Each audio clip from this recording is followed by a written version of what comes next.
What is good, guys? This is week 7 of the cuts. A lot has happened this week. Pulled out of a couple of shows, but everything is going well. There's going to be a few changes as well to the plan that I've actually started already, so I'll talk you through all of that.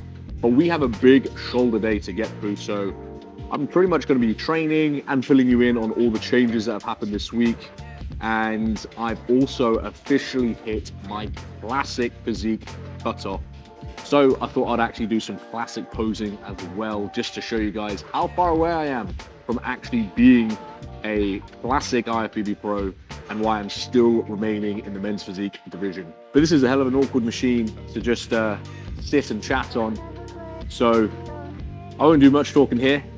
Let's start off with some lateral raises. I will talk you through some of the movements that I just like to do to get my epic boulder shoulders, because I do not overhead press. I only do lateral raises for my shoulder work. So I'll show you the technique that I like to use and some points, tips and tricks on just how to get the most out of your delts and kind of turn off your traps at the same time. Let's get into it. So my setup for this, I like to sit up nice and high. I don't want to be leaning forward. If you're leaning forward, your traps are going to be doing a lot of the work there. So I sit up nice and high. I actually push my head back a little bit. And I find for me, it switches off my traps quite well. I want to suppress my shoulders down. Shoulder blades, obviously, is where the movement comes from. So suppress your entire shoulder down. And I want to be reaching sideways. I don't want to be lifting up. I want to be reaching sideways to each wall. So sideways. And I feel that contraction hits my delts, kind of maximizes the delt contraction, minimizes my trap contraction. So that's the technique I like to use. Right, warmed up, get the first rest pause cluster set going.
You know, it's getting hard when the pump cover comes off.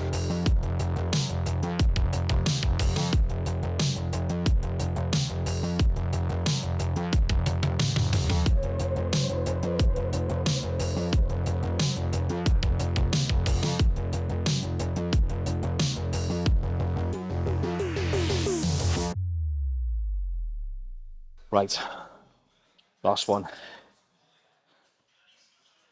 Minimum 3. I want a 4 though.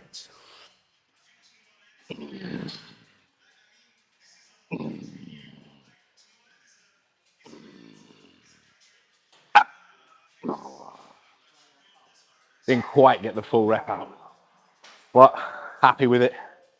That's it. Onto some cable lateral raises now. Let's go through some of the changes that have happened since I last checked in with you guys. So, biggest one being is I pulled out of the show.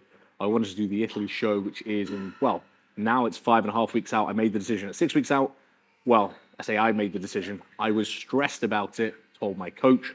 He made the decision. It's not a good idea to do that specific show. So it's gone. It's out. On to the next. Instantly, I had some stress and pressure just release, and my body started responding much better again. I do this to myself every single year. I put so much pressure on myself once I try to get locked into a show, and it just does not do my physique any favors. I start holding more water because my stress levels are higher, especially this year when I'm trying to make weight, looking at the scales every single week. Guess what? Last week, I didn't actually drop enough weight. I dropped maybe half a pound between my check-ins with my coach. I'm just going to do you guys a favor and pause it here for 2 seconds so you get the opportunity to like the video without missing any of the content. Appreciated. Thank you very much. So it was decided that I was digging really hard and I was probably in the hole for a little bit too long. My body just stopped responding the way it should be. So we eased off a little bit. I had a few more carbs, in fact, nearly doubled the carbs, and things just came alive again. And the scales just started shooting down. Funny how that works, isn't it? I hit a plateau. So we increase the carbs, give myself more rest days in the week, and all of a sudden the scales start dropping again. Absolutely wild how that works, but your body will start resisting once you're in the hole for too long. I'm a big believer in that. That is the problem I had last year, and I was just digging, kept beating myself into the ground, and it didn't pay off. It was a terrible look. This year is completely different. We push down, get into the hole, ease off, let the body recover, and then push again really hard. So that is the first stage out of the way. We hit the ground running, like going straight in with 125 grams of carbs on my low days. And now it really is, easing off, and results are still coming really well. Now, another pretty big change that we've just implemented as of today, we have to tone down the leg day training and volume. There's some more weight to lose, and we're gonna struggle finding the areas and where to lose it from. So unfortunately, men's physique means the legs are gonna be taking the hit. I wouldn't say I'm gonna lose muscle. It is just constantly smashing legs, always accumulating that fatigue and inflammation. I don't think it's gonna do me any favors. My legs can come in flat, that's not a problem. So the leg training is taking a hit this week. And this one really does hurt.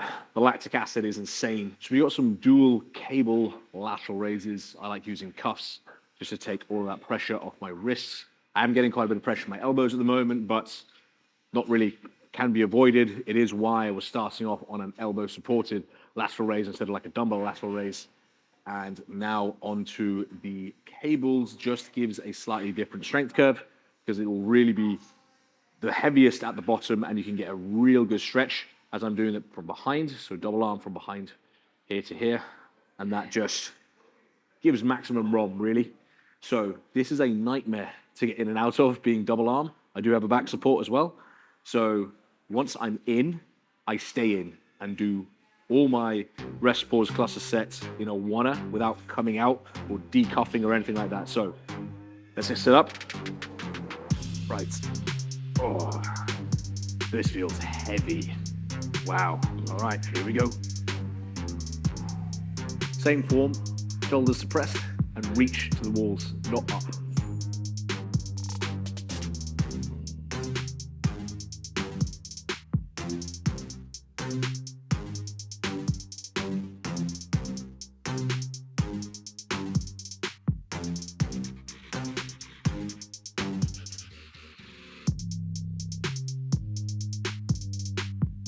Oh. This is what I mean. I just put my hands on hips. The shoulders are still ever so slightly activated. Just like a active rest. It's not a rest. And this is where the lactic acid really builds up. 10 seconds.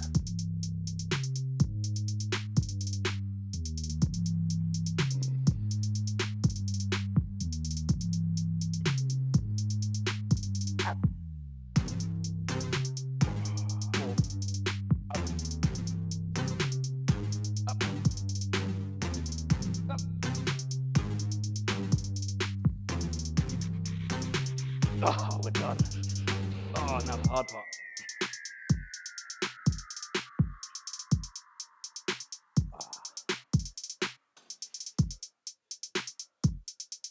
There we go. Crazy lactic acid. Epic shoulder pump. Oh, definitely give that one a go. So moving on to rear delts. Being a shoulder day, I train rear delts on my shoulder day. A lot of people put it in their back day. I don't think it's going to fit very well my plan at all if I do that. So rear delts and shoulder day, but this is no intensifiers or anything like that. These are just straight sets now. I think I've got 5 sets of 10, pretty much, adjust the weight as I fatigue, but we're gonna start off, as heavy as possible to get 10 reps, and then each set we'll probably have to back off just a little bit to make sure that I actually get the reps in here. For the last delt exercise, we're gonna hit some front delts before we train biceps afterwards. Like I say, I don't overhead press, which is going to mainly be hitting your front delt. The main reason why I don't overhead press is because of my labrum tear. But secondly, I actually found when I reintroduced overhead presses, that was taking away from my ability to recover in time for my chest workouts and my pressing movements with my chest workouts. So I didn't think it was necessary to add it back in, nor did my coach apparently. So we're just gonna finish off with some just front delt dumbbell front raises, and I like to give it a little bit of a stretch. So I actually start on an incline just to have that little stretch first before we engage and bring it up.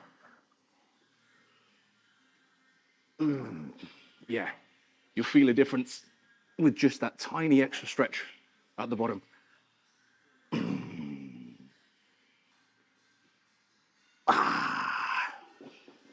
Straight sets for this one, like we did rear delts.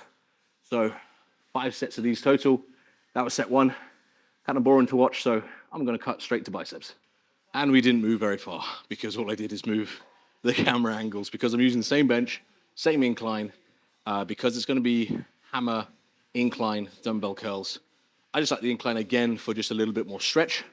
I can't use preachers or anything like that, so just having an incline does give a little bit of stretch to the bicep rather than kind of like stopping here.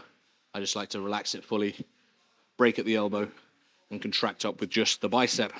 Well, brachialis, whatever have you, but still, contract with the bicep is the goal. So this is slightly different.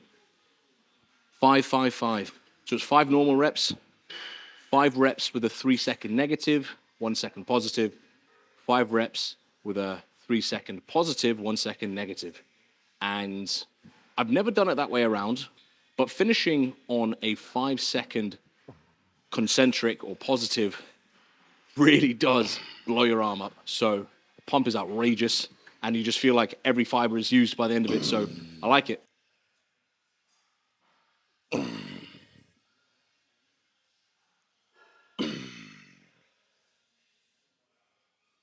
Oh, it's getting hard. Oh, yeah, that's what I mean. Oh, feels like every fiber is working for that. So I'm doing 4 sets of those total, and by the last one, I'm just doing as many as I can. I can't get the full 15, but it is awesome.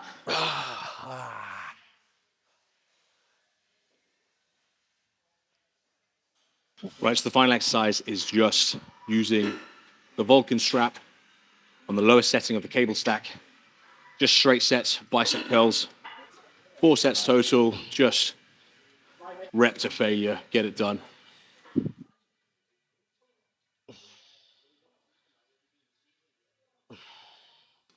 And that is my full shoulder and bicep workout. But I did promise at the start of the video that I was going to show you guys some of my classic poses, as I am now officially at the classic physique cutoff for IFBB pros. So bear in mind, I am under some of the softest lights probably in the country. No idea why this posing room makes you look this way, but it does. So when I was looking back at these images, I thought I look about 5% more body fat than what I am in reality. But anyway, so just going through some of the poses, the biggest disparity, as you can see, is the upper body to lower body, which you can expect being a men's physique athlete after all. And like I said, I already have to take the hit with my legs because I'm struggling to make the men's physique weight cap. Now, admittedly, there are some shots here which look really good. This one being my favorite, the abs and thigh, but there's still a long way to go. For my lower body, I still need to add on a lot more density and separation to my legs. And I'm still not in competition shape, so there's still, well, 10 pounds to lose, which means I'm going to look quite small compared to the other classic pros. So that is the reason why I'm not doing classic physique anytime soon, I'm simply not big enough. You guys don't realize how monstrous the classic try that one again. The classic physique division since the weight cap adjustments. Well, they're continuously adjusting, it seems. Every couple of years, they just allow them to be bigger and bigger. But that is everything for today, guys. Let me know in the comments if you actually want to see what a fully conditioned Rory looks like hitting these classic physique poses. So say in another 5 or 6 weeks time that'll be, and of course I'll use much better lighting. Or if you are happy with me just sticking to the men's physique, and that is my division, and just essentially updating you guys as I'm doing now with all of the men's physique posing. Thank you guys for watching. Filming is getting harder and harder just because there's fewer and fewer brain cells each week as I'm getting really into the thick of this cut. So I really appreciate you guys watching to the end. Thank you so much, and I'll catch you guys next week.